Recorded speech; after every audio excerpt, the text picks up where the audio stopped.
하나님의 말씀은 레위기서 23장 36절 말씀 우리 다 같이 합독하도록 하시겠습니다. 이레 동안에 너희는 여호와께 화제를 드릴 것이요 여덟째 날에도 너희는 성회로 모여서 여호와께 화제를 드릴지니 이는 거룩한 데라 너희는 어떤 노동도 하지 말지니라. 아멘. 이 시간 우리 여전도 여원들 나오셔서 하나님께 찬양 올리시겠습니다.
감사드립니다.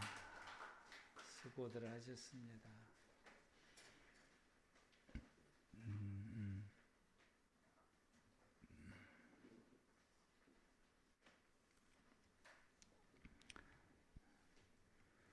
지난주는 우리가 추수감사절 예배를 하나님 앞에 드렸습니다. 드리면서 우리가 말씀받은 것이 이제 초막절을 지키라. 왜 초막절이냐? 이 기간 중에 초막을 치기 때문에 초막절이라고 말을 하게 됩니다. 다른 말로 말하면은 장막절이라고도 말하게 됩니다. 그리고 그들이 일주일 동안 그 초막에서 생활을 합니다.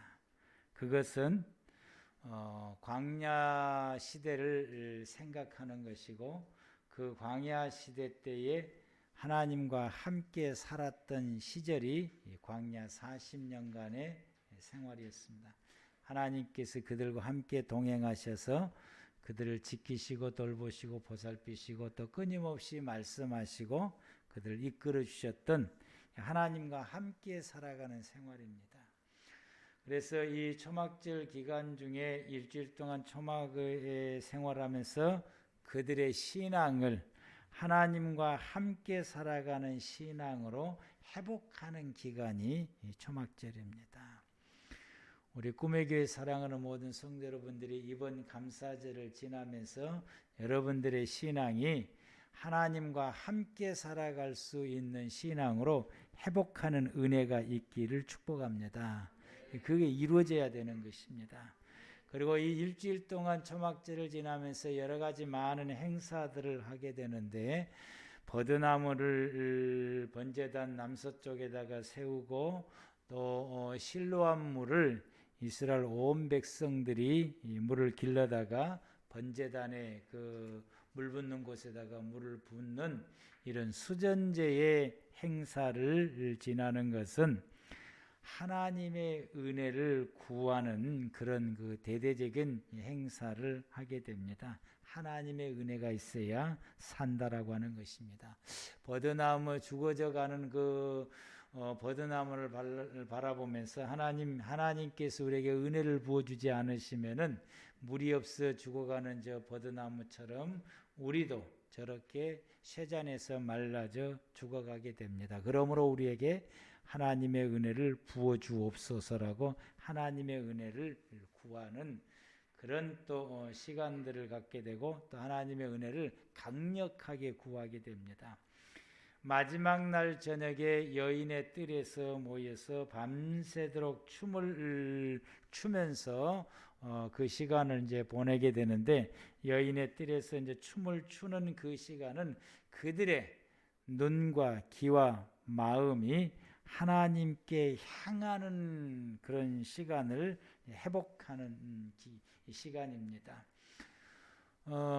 믿음의 모든 사람들이 자신들의 삶 속에서 크고 작은 여러 가지 많은 일이 일어날 때에 이 일들을 해결하기 위해서 사람들이 눈과 귀와 마음과 생각이 어디를 향하느냐 하게 되면은 세상으로 향하게 되고요. 경제적으로 어려운 일이 있게 되게 되면은 이것을 도움을 줄 수 있는 사람이 누군가가 사람 속에서 찾으려고 하는 그런 경우들이 많이 있습니다. 예전에 그 제가 곡성에 목회를 하고 있을 때 거기에 그 집사님 한 분이 경제적으로 참 많은 어려움이 있게 됐는데, 그 어려움을 타개하기 위해서 그분은 작은아버지를 많이 이렇게 도움을 의지를 하려고 했어요. 근데 그 작은아버지가 교회 집사님인가 장로님인가 되셨는데 서울에서 이제 큰 사업을 하시고 경제적으로 크게 하시는데 평소에도 이게 이분을 도와주셨던 것 같아요. 그래서 그분을 많이 의지하는데 그 작은아버지가 절대로 응답을 하지 않는 거예요. 이제 돈을 주겠다든지 도움을 주겠다든지 그런데 내가 이제 그분에게 그러지 말고 하나님께 기도해라. 그러면 하나님이 작은아버지 마음을 돌려줄지 누가 아느냐. 그래서 끊임없이 기도할 것을 요구를 했음에도 불구하고 하지 않고 작은 아버지만 계속 찾아다니더라고요. 결국에는 도움을 받지를 못하고 결국에는 이제 부도가 났어요. 이제. 이렇게 우리가 이런 일이 있을 때 우리 눈은 이렇게 바라보게 되는데, 이런 세상을 바라보고 사람을 바라보고 제도를 바라보고 이렇게 하는데, 이때 우리 이런 상황에 왔을 때 우리 눈과 마음과 귀가 어디로 향해야 되느냐? 아버지께 향해. 아멘. 하나님께. 하나님을 향하여서 엎드려 기도하고 그분의 도우심을 구하며 하나님을 향할 때에 하나님께서 우리에게 타개할 수 있는 지혜를 주시든지 말씀을 주시든지 사람을 붙여주시든지 이런 타개할 수 있는 사람을 하나님께서 보내주시고 붙여주시게 됩니다. 그러므로 이 초막절 기간 중에 이스라엘 백성들이 여인의 뜰에서 자기의 삶 속에 어떤 상황이 왔을 때에 그들의 눈과 마음과 귀와 생각이 오직 하나님께 향하는 이 회복하는 시간을 그 밤에 그들이 찬양하면서 회복하는 시간을 가지게 됩니다. 우리 꿈에게 사랑하는 모든 성도 여러분들이 이 추수감사제를 지키면서 여러분들이 눈과 그리고 여러분의 마음과 여러분의 생각과 여러분의 귀가 여러분의 삶의 방향이 여러분의 모든 방향이 하나님을 향하시기를 바랍니다. 그럼 하나님이 여러분을 반드시 도우실 것입니다. 이러한 이 초막절을 이렇게 여인의 뜰에서 마지막 이것을 보내고 그 다음 날이 8번째 날이 됩니다. 그래서 이 날을 8번째 날 이 날을 뭐라고 말하냐면은 히브리 용어로 시민이 어째레라고 말하게 됩니다. 어째레라고 말하게 됩니다. 이것은 이 말의 뜻은 이렇습니다. 시민이는 여덟째라고 하는 뜻이 되고 어째레는 마침이라고 하는 뜻인 것입니다. 그래서 8번째 날은 초막절을 마치는 날이다라고 하는 것입니다. 구약의 시대 때 이스라엘 백성들이 6월절부터 시작해서 절기가 시작이 되는 거예요. 6월절부터 시작해서 절기가 시작돼서 6월절, 무교절, 그리고 초실절, 칠칠절, 오순절, 그리고 이제 우기 때가 되어서 가을의 우기 때가 되어서 나팔절을 지나게 되고 대속절을 지나게 되고 마지막 초막절을 지나게 되므로 1년의 절기가 마무리를 짓게 됩니다. 그래서 이 마무리 지었다고 그래서 모든 절기를 다 마쳤다고 그래서 그날을 이제 8일째 되는 날을 시민이 어찌래라고 말하게 됩니다. 오늘 본문 말씀 가운데 이레 동안에 너희는 여호와께 화제를 드릴 것이요 8째 날에도 너희는 성회로 모여서 여호와께 화제를 드릴지니 이는 거룩한 대회라 너희는 어떤 노동도 하지 말지니라. 이 날을 성회로 모이고 화제로 드리는 거룩한 날이므로 안식일처럼 지내라 라고 말씀하십니다. 이것은 이날의 그 의미가 크기 때문이고 이날로 통해서 하나님께서 하나님의 백성들에게 또 다른 메시지의 말씀을 주시기 때문인 것입니다. 이 날은 8째 되는 이 날은 모든 절기를 다 마치고 일상의 생활로 돌아가는 첫 번째 날인 것입니다. 일상의 생활로 돌아가는 이 첫 번째 날인데 일상의 생활로 돌아가서 일상의 생활을 살아갈 때 너희가 어떻게 살아야 된다라고 하는 것을 말씀을 주시는 것이 시민이 어째래라라고 하는 것입니다. 그래서 이 시민이 어째래라고 하는 이 날, 8번째 날로 통해서 하나님께서 그들에게 주시는 첫 번째 의미의 말씀은 매일같이 하나님의 은혜를 구하며 그 은혜 속에서 살아야 된다라는 말씀입니다. 이들은 이 초막절 절기를 지킬 때에 대대적으로 하나님의 은혜를 구했습니다. 버드나무를 세우고 그리고 이 실로암의 물을 떠다가 번제단에 붓는 수전제를 지키면서 또 매일같이 번제단을 돌면서 하나님의 은혜를 그들이 전폭적으로 구했고 간절하게 구하는 것입니다.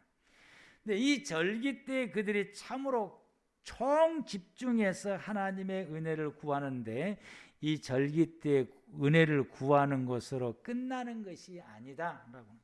일상의 생활에서 매일매일 살아가는 그 생활 가운데는 매일같이 하나님의 은혜가 있어야 된다라고. 그래서 매일같이 하나님의 은혜가 있어야 되기 때문에 그 은혜를 구해야 된다라고 말씀하시고, 은혜를 구할 때에 하나님이 은혜를 부어주시면은 그 은혜 속에서 생활해야 된다라고 말씀하십니다. 그러니까 하나님의 은혜가 오늘은 임했는데 내일 안 임하면은, 하나님의 은혜가 그 하루에 임하지 않으면 그 하루가 살아가기가 힘이 든 것입니다. 그래서 매일 하루하루를 생활해 가는데, 그 매일 하루하루의 삶을 생활해 갈 때에 하나님의 은혜가 있어야 살아가게 되는 것입니다. 구약의 시대 때 이스라엘 백성들이 하나님께 구하는 은혜는 비입니다. 은혜의 비를 구하는, 이 비는 그들이 농사를 짓는 데 있어서 절대적으로 필요한 것이에요. 비가 없으면 그들은 농사를 지을 수가 없어요. 왜? 그들의 논밭은 천수답이기 때문에 하늘에서 비가 와야, 그리고 그 비도 제때 와야 농사가 되는 것입니다. 이른 비가 늦어버리면 농사가 안 되는 거죠. 또 늦은 비가 늦어도 농사가 안 돼요. 농사 다 짓고 다 망치는 거죠. 그래서 빨리 와도 안 되고 늦게 와도 안 되고 제때 와야 되고 제때 와야 되는 것입니다. 이렇게 이 비를 구하는 그들은 그들에게 있어서 뭐가 문제? 이 비는 그들에게 있어서 생존의 문제인 거죠. 죽고 사는 문제가 비에 달리는 거예요. 농사를 짓지를 못하게 되면 그들은 생존할 수가 없는 것이고, 그래서 그들에게 있어서 생존의 문제가 비인 것이고, 이 비가 하나님의 은혜를 부어주셔야 비가 오게 되는 것입니다. 사람의 생존은 하나님의 절대적인 도우심의 은혜가 있어야 사는 것입니다. 오늘날도 마찬가지야. 저와 여러분들이 이 믿음과 이 신앙이 우리에게 필요해요. 나에게 있어서 내가 살아가는 내 생존의 문제에 있어서 하나님의 은혜가 절대적으로 필요하다라고 하는 이 믿음의 고백이 저와 여러분 가운데 있어야 돼요. 이 믿음의 고백이 있어야 내 삶 속에 하나님의 은혜를 절실히 간구할 수가 있게 되고, 간구하는 그곳에 하나님의 은혜가 부어지게 되는 것입니다. 구약의 시대의 이스라엘 백성들이 비가 와야만이 그들이 생존할 수 있었던 것처럼, 우리가 살아가는 현 시대 생활 속에서도 반드시 하나님의 은혜가 있어야 삽니다. 은혜 없으면은 살 수가 없는 것입니다. 저와 여러분들은 내 힘으로 사는 것이 아니라 하나님의 돌보시는 그 은혜로 살게 되는 것입니다. 우리가 살아가는 우리의 모든 생활 가운데서 하나님의 은혜가 절실히 필요함을 우리가 느끼게 되는데, 그 은혜가 느낄 때가 저는 운전할 때 많이 느끼더라고요. 운전할 때 보게 되면은 이급할 때가 늘 있어요. 늘 이급할 때가. 근데 그 이급할 때에 나도 모르게 스무스하게 넘어갈 때가 있어요. 그때를 지나고 딱 보면은 하나님께서 내 운전대를 잡고 있구나라고 하는 것을 깨닫게 돼요. 이제 가끔 가다가 제가 운전하다가 이제 졸 때도 있어요. 이제 근데 졸아도 이게 순간적으로 깜빡 졸 때가 있는데, 그때도 이게 차가 삐뚤어지거나 엄한데 가지 않고 바르게 가게 되고, 또 이게 제가 순간적으로 딱 졸 때에 자동적으로 내 발이 브레이크를 밟아서 속도를 줄이더라고요.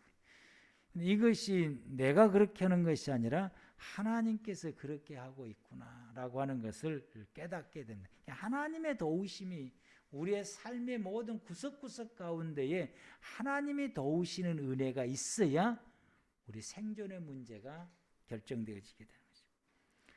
우리가 직장의 생활도 마찬가지고 또 사업을 하는 사람들 가운데서도 하나님의 은혜가 절실히 필요하고 느낄 때가 많이 있고, 내가 살아가는 삶의 어떤 환경 가운데서도 하나님이 도우셔야 우리가 생활해 갈 수 있는 거죠. 건강의 문제에 있어서나 우리의 모든 생활의 구석 가운데에 매일같이 하나님의 은혜가 있어야 우리가 살 수가 있습니다. 이 은혜를 구하는 저와 여러분들 되길 바랍니다. 이 은혜가 있어야 산다.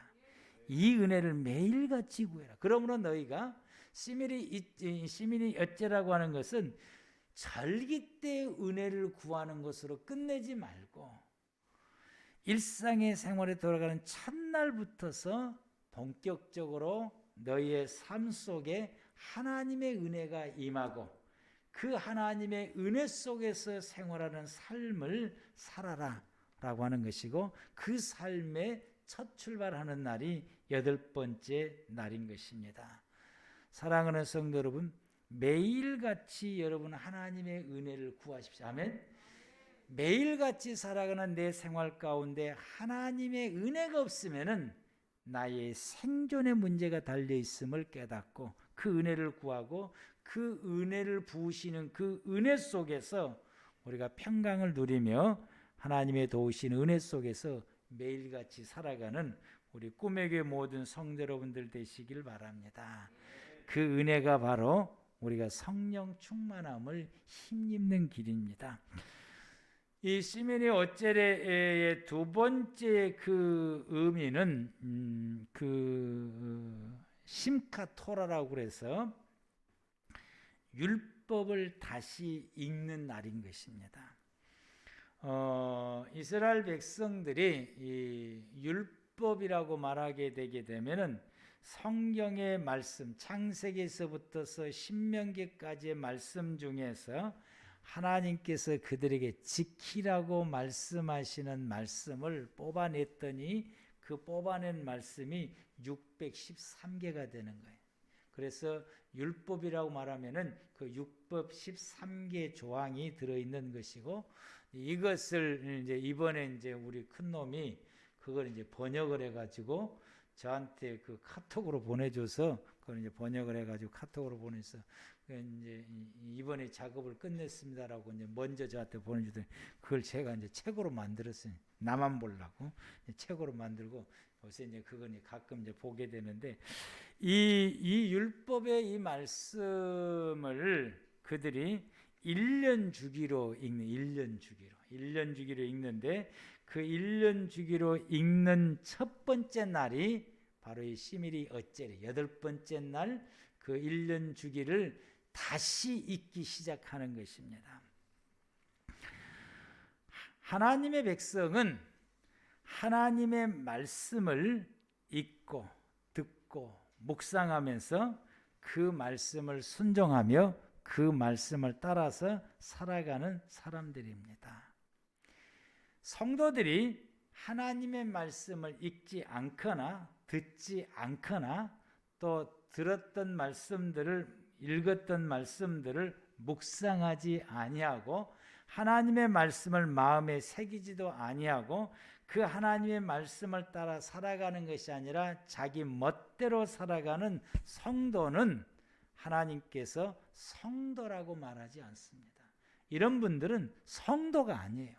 예수 믿는 사람들이 아니에요. 그냥 교인이에요.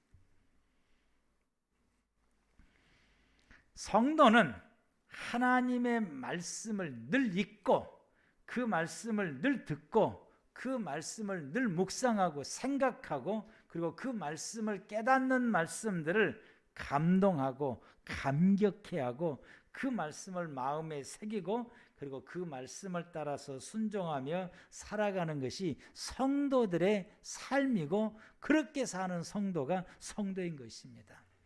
신명기 8장 3절에 너를 낮추시며 너를 줄이게 하시며 또 너도 알지 못하며 내 조상들도 알지 못하던 만나를 내게 먹이신 것은, 하나님께서 히브리 백성들에게 매일같이 만나를 먹이신 이유는 사람이 떡으로만 사는 것이 아니고 하나님의 입에서 나오는 모든 말씀으로 사는 줄은 내가 알게 하려 하심이라. 하나님의 백성들은 떡으로 살고 양식으로 사는 것이 아니라 하나님의 말씀으로 사는 것이다 라고 말합니다. 예수님께서는 마귀의 시험을 첫 번째 받을 때 그 마귀에게 하는 말이 마태복음 4장 4절 말씀 가운데 예수께서 대답하여 이르시되 기록되었으되 사람이 떡으로만 사는 것이 아니요 하나님의 입으로부터 나오는 모든 말씀으로 살 것이다 라고 말씀했습니다. 그래서 유대인들의 그 랍비들의 격언에 이런 말씀이 있습니다. 토라가 없으면은 빵도 없다. 하나님의 말씀이 없으면 우리에게 일용할 양식도 없다라는 이야기인 것입니다. 시편 1편 1절에서 3절 말씀 가운데서 보면은 복 있는 사람은 악인의 꾀를 따르지 아니하며 죄인들의 길에 서지 아니하며 오만한 자들의 자리에 앉지 아니하고 오직 여호와의 율법을 즐거워하며 그의 율법을 주야로 묵상하는 사람이다. 이런 사람은 그가 시냇가에 심은 나무와 같이 철을 따라 열매를 맺으며 그 잎사귀가 마르지 아니함같이 그가 하는 모든 일이 다 형통하다라고 말씀을 하십니다. 복 있는 사람은 어떤 사람이냐? 복 있는 사람은 하나님이 함께하는 사람입니다.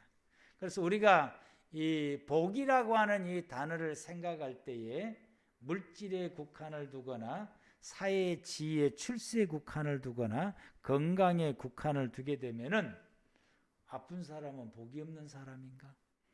출세를 못한 사람은 복이 없는 사람인가?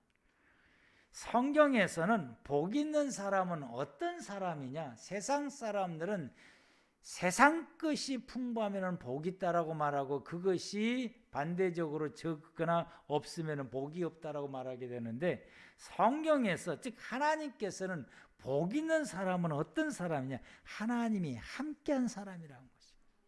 그가 재산이 많든지 적든지, 그가 건강하든지 건강하지 못하든지, 그가 자녀가 많든지 적든지, 그가 출세했든지 출세하지를 못했든지, 그가 아주 좋은 직업을 가졌든지 하찮은 직업을 가졌든지, 그걸 다 초월해서 하나님이 보실 때 복 있는 사람은 하나님이 함께한 사람입니다.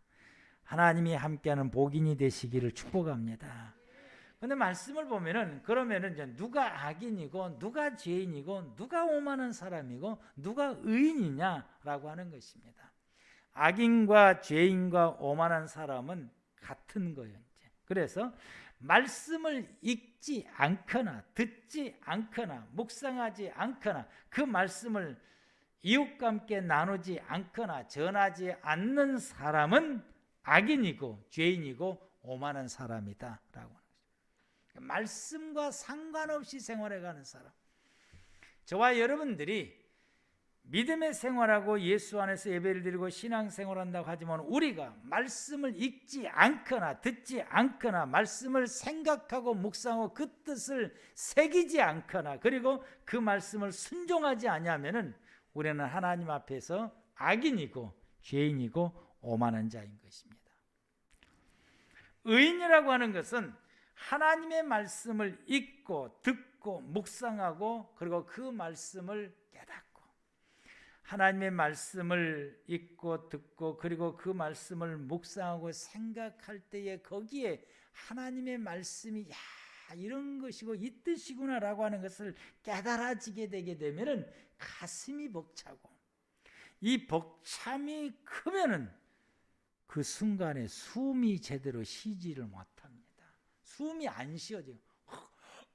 이렇게 되지면 이렇게 되어지게 되고, 이 하나님의 말씀을 깨닫는 그 은혜가 확 넘치게 되게 되면은 어떻게 되냐? 순간적으로 말을 잃어버리게 돼요. 아무 말도 안 나와.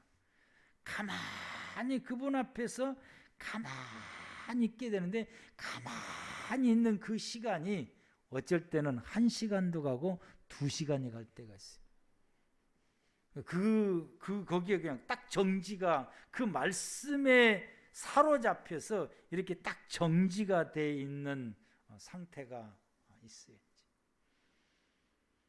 이 어느 정도 이제 지나게 되면은 이제 이게, 그래서 그 말씀대로 살겠다라고는 결단이 서게 되고, 그리고 그 말씀대로 생활하게 되고, 만나는 사람들에게 이 말씀의 깊은 은혜를 깨닫고는 만나는 사람들에게 막 이야기를 하는 거야. 야, 내가 이 말씀에 말이야 이런데 하고 말씀 이야기하게 되고, 그 말씀을 전하게 되고, 이런 사람들이 의인이다라고 시편에서 말씀을 하게 되고, 이런 사람들은 3절에서 말씀하신 것처럼 시냇가에 심어지는 나무 같다. 그의 인생이 그래서 철을 따라 열매를 맺고 그 잎이 마르지 아니한 것처럼 그가 하는 모든 일이 형통하는 복이 임한다.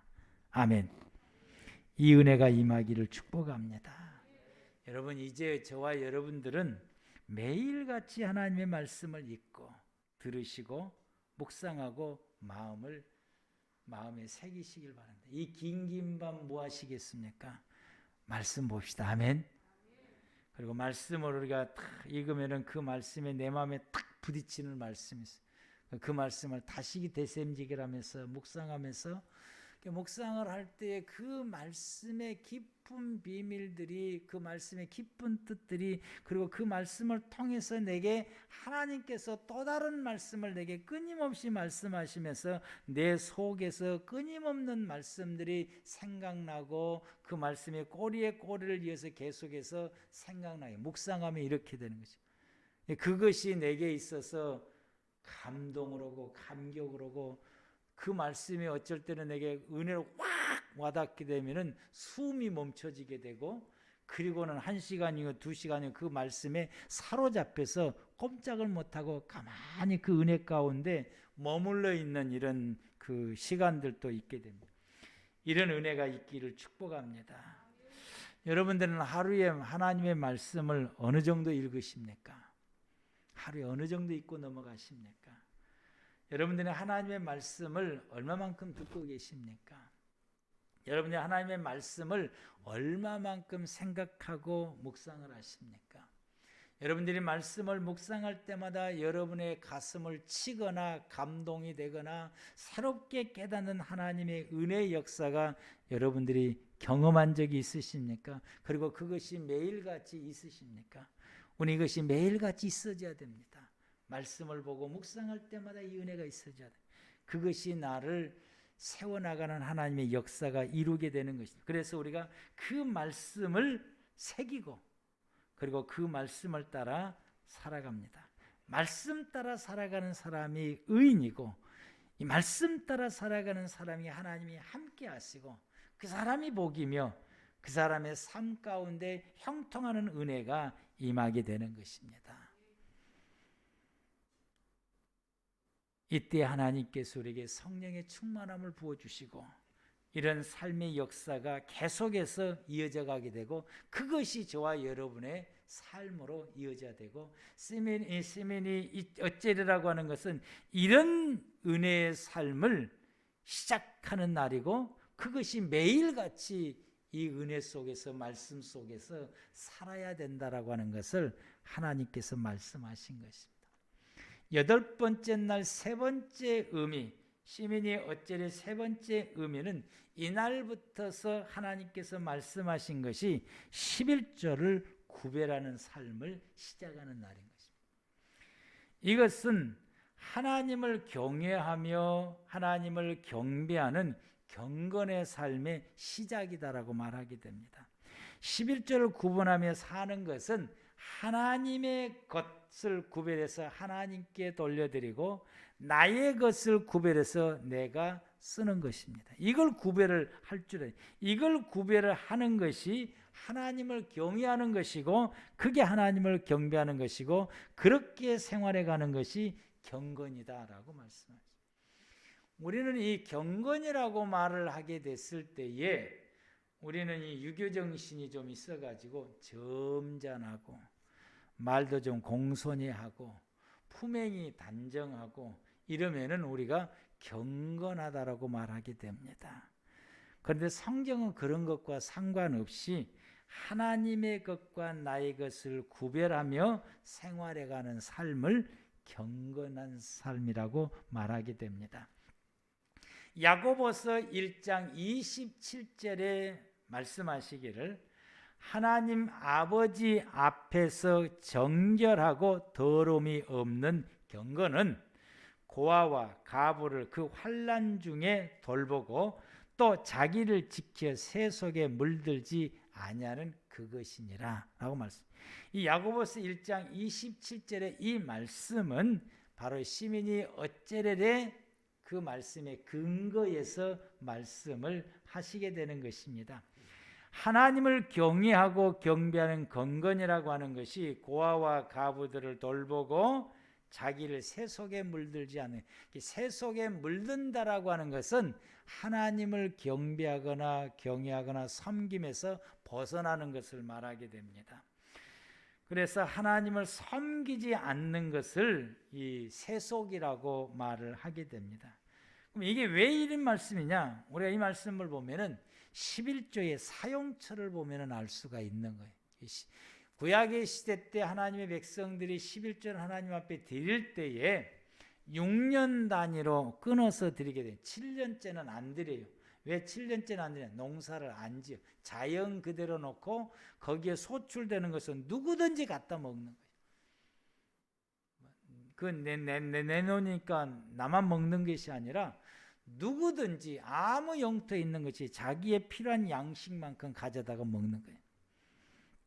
그래서 이 1년에서 6년 단위에 하나님 앞에 11조를 드리는데 첫 번째, 두 번째, 네 번째, 다섯 번째는 제사장과 레위인들의 양식으로 드리게 됩니다. 이때의 11조는 제사장과 레위 지파 사람들의 양식이 되는 거예요. 3년째, 6년째 11조는 고아와 가부와 가난한 사람들에게 양식으로 나눠주게 됩니다.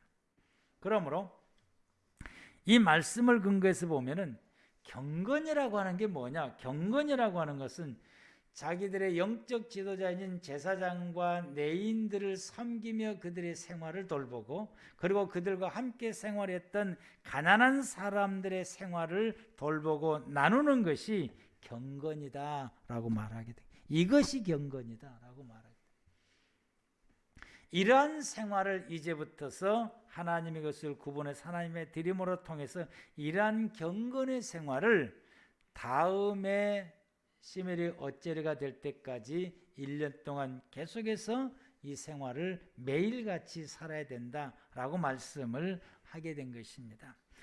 그러므로 7일간의 초막절 절기를 마친 그 다음 날 8번째 날인 시멜이 어째레는 이스라엘 모든 백성들이 매일 하나님의 제사장과 레위인들을 섬기고 그리고 그들과 함께 생활해가는 고아나 가부나 그리고 가난한 사람들과 함께 먹을 것을 나누고 하나님께서 우리들의 허물과 죄를 다 사하여 주셨음을 믿고 그러므로 사하여 주셨으니 이제는 하나님께서 우리에게 매일같이 은혜를 부어주실 것을 믿으면서 그 은혜를 구하고 그 은혜가 임할 때에 그 은혜 속에서 생활해 가면서 하나님이 우리에게 주시는 말씀을 매일같이 읽고 듣고 묵상하고 그리고 그 말씀을 가족과 함께 나누고 그리고 이웃 사람들에게 말씀을 전하면서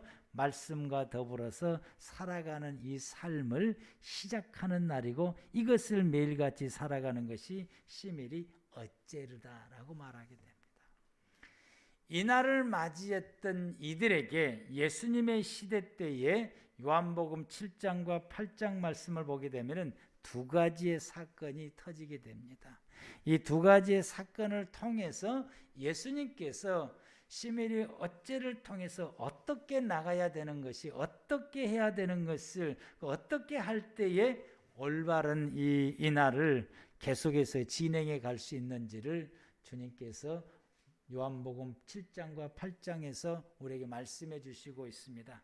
이 말씀은 다음 주에 함께 받도록 하겠습니다. 기도하시겠습니다.